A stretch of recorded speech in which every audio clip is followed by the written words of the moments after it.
One of the most famous secret societies and one that interlocks into the entire agenda for the Middle East are the Knights Templar.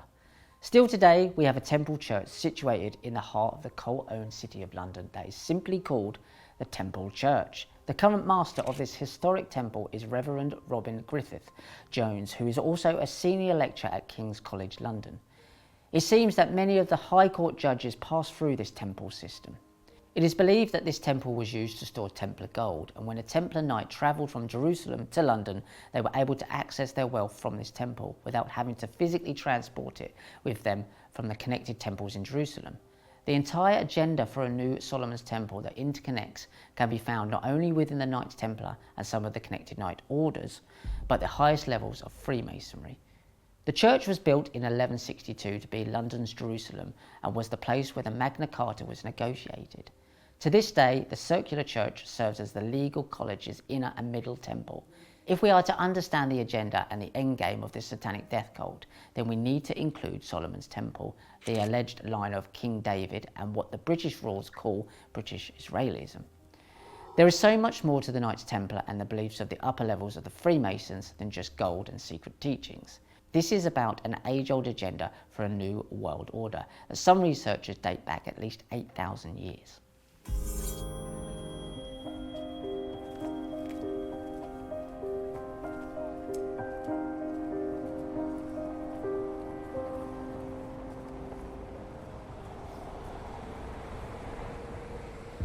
The official story of the Templars say that they were created to protect pilgrims who were travelling to the Holy Land. This unfortunately does not stand to reason, as there were only 9 Templars in the beginning. It is believed that they were formed in and around 1118 and were the first soldiers known as the Soldiers of Christ. The title of Christ comes from the word Christos, which means the Anointed One, which was a ritual performed with the fat of a crocodile.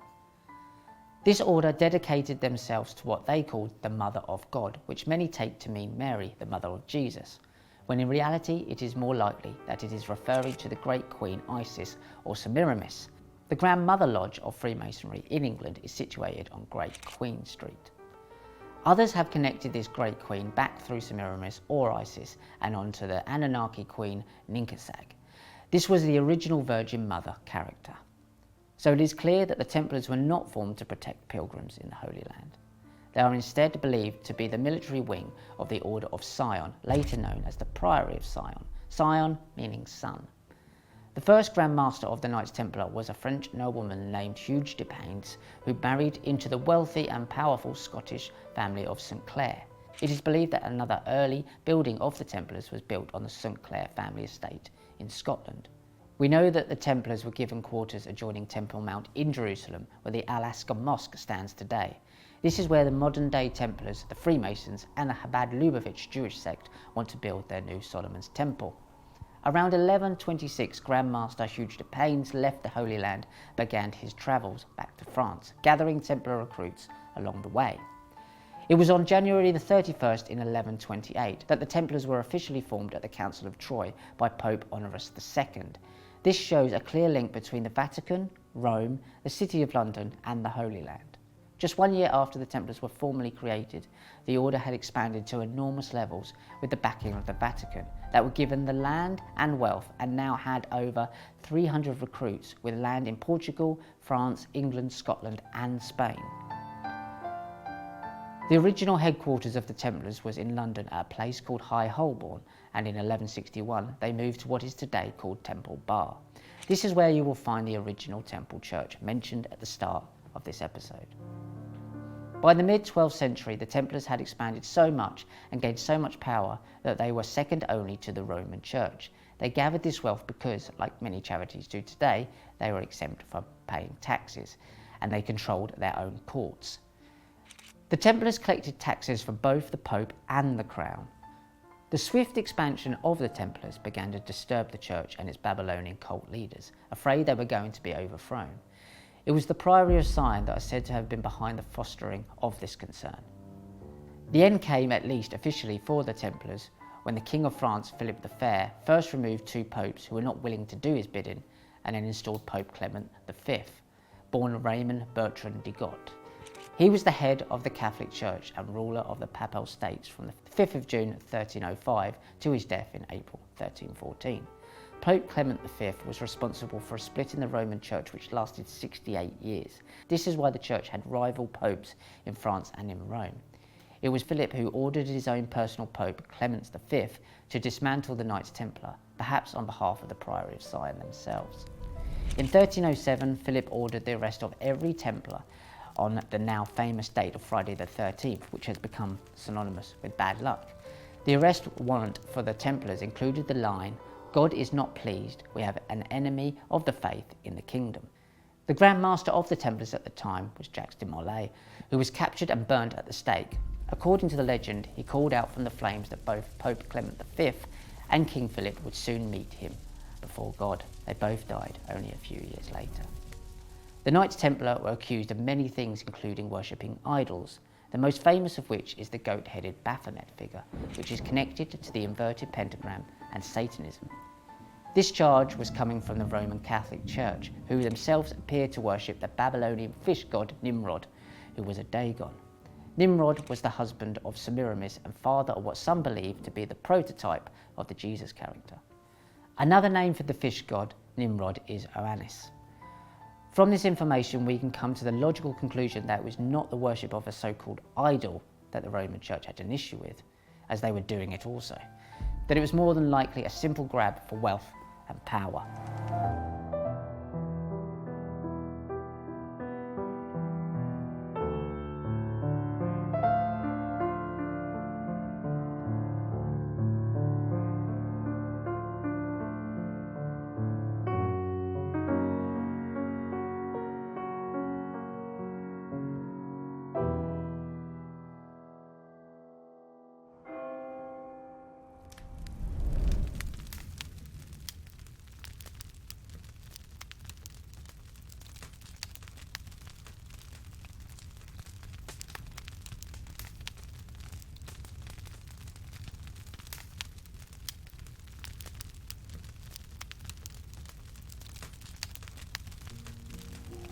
Many Templars were arrested and murdered during the Purge, but it is evident today that many escaped.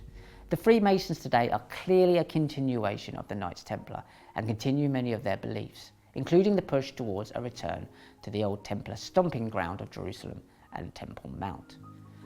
After the purge of the Templars from France, some believe that they headed for a safe haven in Scotland under the Sinclair and Bruce families. It appears they sailed around the west coast of Ireland to Scotland, arriving at land between Islay, Jura and the Mull of Kintyre. Many Templar graves have been found in these Scottish lands.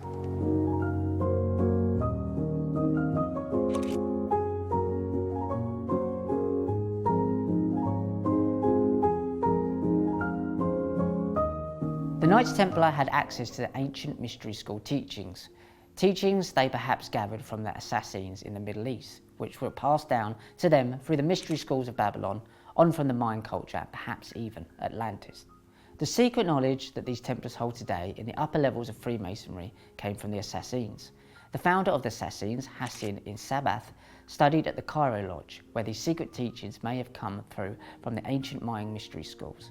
Madame Helena Blavatsky, the founder of Theosophy, is said to have studied at the Cairo Lodge on her travels to Egypt. Elements of these teachings were later incorporated into the work of Anton LaVey, Aleister Crowley and L. Ron Hubbard's Scientology.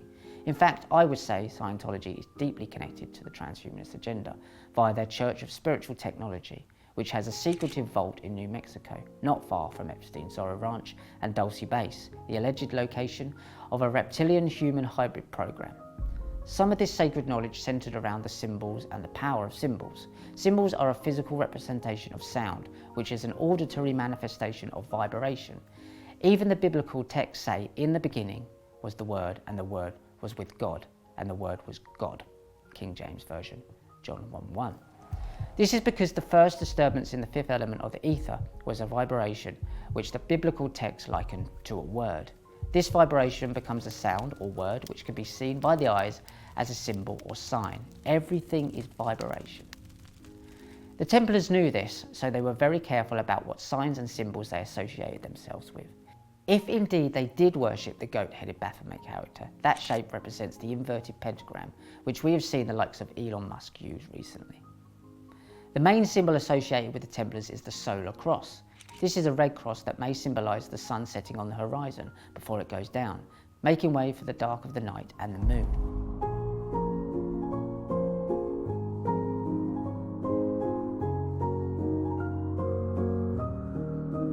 This red cross is also known as the Phoenician Red Cross and the Red Cross of Constantine. This would of course also bleed into the British Red Cross, of which Queen Elizabeth was a patron, who was recently replaced by her successor to the throne, King Charles III. Let's remind ourselves that King Charles is a descendant of Vlad the Impaler, who was the inspiration for Dracula. His father was Vlad Dracul and a member of the Order of the Dragon. The blood banks of the British Red Cross may have an entirely different dual function to them than most people believe. Another famous symbol used by the Knights Templar are the black and white squares. This can be seen as the backdrop on all Knights Templar flags, with the solar cross placed on top. The evidence that modern-day Freemasonry is a continuation of the Knights Templar is clear to see in the flooring of all Freemasonic lodges, not to mention many Christian cathedrals such as Westminster Abbey. In the UK, our police force often have the black and white squares on their hats, as well as the sides of their cars. Some believe this is a symbol for good versus evil, which is duality. The official explanation from the Freemasons is that it represents the moral fallibility of mankind. Perhaps the most famous secret society in the world is named after another Knights Templar symbol, the skull and bones. This symbol is a human skull placed over two bones that cross behind it in the shape of an X. X, as we know, is another symbol for Saturn and crucial to the sigil of Saturn itself. Elon Musk is obsessed with the symbol of X, and I would suggest it's because it's a symbol for Saturn. 9/11 is also connected to the sigil of Saturn via its Roman numerals. The Skull and Bones Secret Society is an invite-only cult run out of a darkly lit temple on the grounds of Yale University in the US. The Skull and Bones themselves represent the Babylonian satanic rituals that so-called elites practice. Much has been written about the Skull and Bones Secret Society, not least its most famous members, including former US President George H.W. Bush, so there is a wealth of knowledge out there on this subject.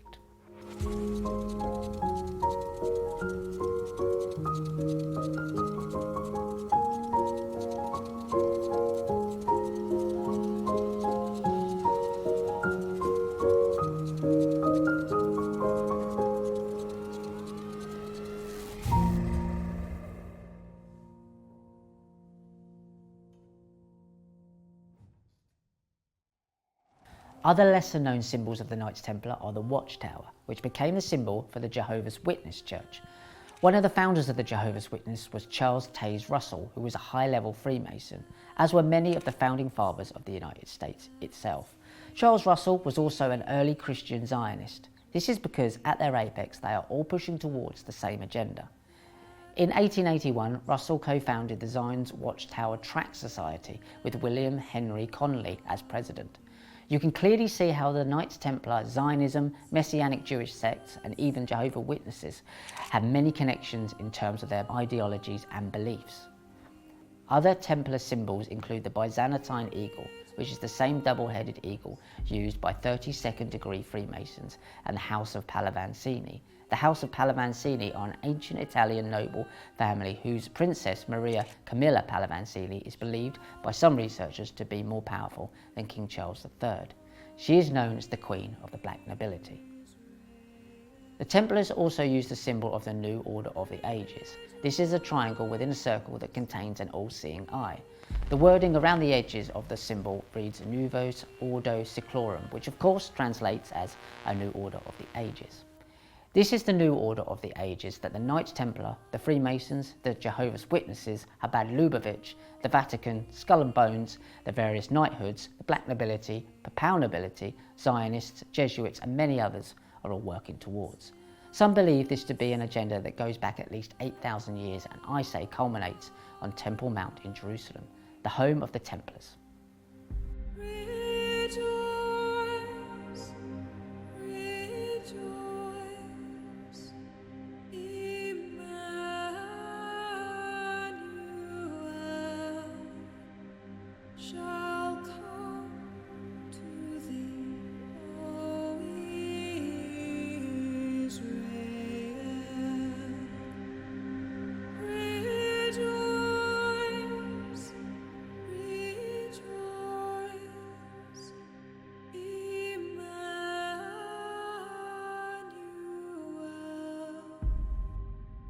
shall come to thee, O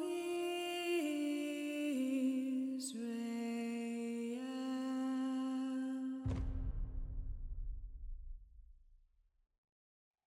There are many reasons why modern-day high-ranking Freemasons are obsessed with building a new Solomon's Temple on Temple Mount in Jerusalem. As we have established, the Knights Templar fuse into the upper levels of today's Freemasonry, and it is apparent that there is an overreaching control system connecting all of these apparently separate and often conflicting organisations. Remember, in the so-called end times, the agenda comes first every time, no matter the infighting and squabbles amongst its rank and file. There is no evidence that an original Temple of Solomon ever existed. The temple was supposedly built between the 10th and 6th century BCE. I'm of personal belief that Solomon's Temple was an analogy for spiritual growth that was hijacked by a satanic cult in Babylon that used this ancient knowledge for their own greed and influence. They wanted to bring this spiritual concept into the material world by creating an actual physical temple of Solomon. The Chabad sect actually call the plans for a new temple a portal between two worlds.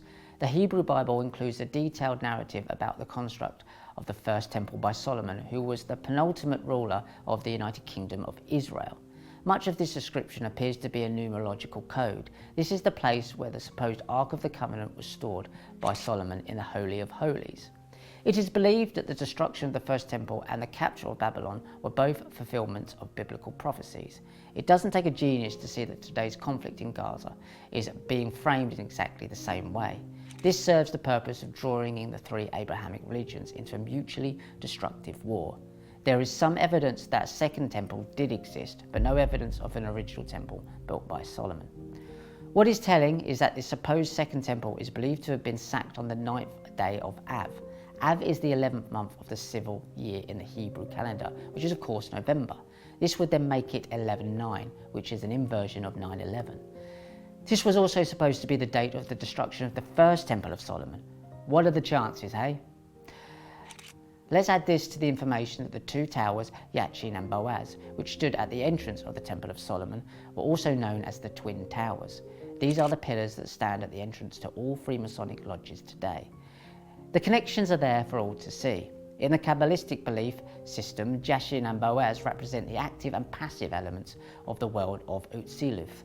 Utziluf is the world of emanation, which is the highest of the four worlds in which the tree of life exists. According to the belief of the Lurianic Kabbalah, it is only when the moon goddess Shekinah is reunited with Yahweh in the Holy of Holies at the back of the temple that their mission will be complete and their plan for a world to come will be set in motion. In fact, some believe this to be a trap for Yahweh to sedate him, allowing the Antichrist to come in and take over as the King of Jerusalem. From what I gather, these appear to be at least close to the beliefs of the Chabad Lubavitch sect in New York, who have close connections to Donald Trump via his daughter and son-in-law, Jared Kushner. This is all connected. There is a clear push from all directions towards destroying or amending the Al-Aqsa Mosque that sits on Temple Mount today and replacing it with a new Temple of Solomon. It is my belief that this is where the cult will house their main CPU of their artificial intelligence global smart grid. They even told us this in the Westworld series, where the main artificial intelligence machine that controlled the entire reality of its subjects was called Rehoboam, who in biblical terms is the son of Solomon. We even had Elon Musk offering to cover Gaza in Starlink technology, and as of July 2024, his Starlink satellites are now being used at hospitals in Gaza. This is the Temple of Solomon and the technology of his son, Rehoboam. The aim is to create an internet of all things, including the internet of bodies. This means every human being and transhuman will be connected to this beast system, tracked, traced, and controlled. In conclusion, on one hand we have the Freemasons, the modern-day Knights Templar, working towards rebuilding the Temple of Solomon in alignment with their Templar origins. And on the other hand, we have the Messianic Chabad Lubavitch sect, who are deeply connected to Benjamin Netanyahu, who promised the former Rebbe Schneerson in 1990 that he would get the job done. Those who follow the Kabbalah call it the world to come. This is the New World Order.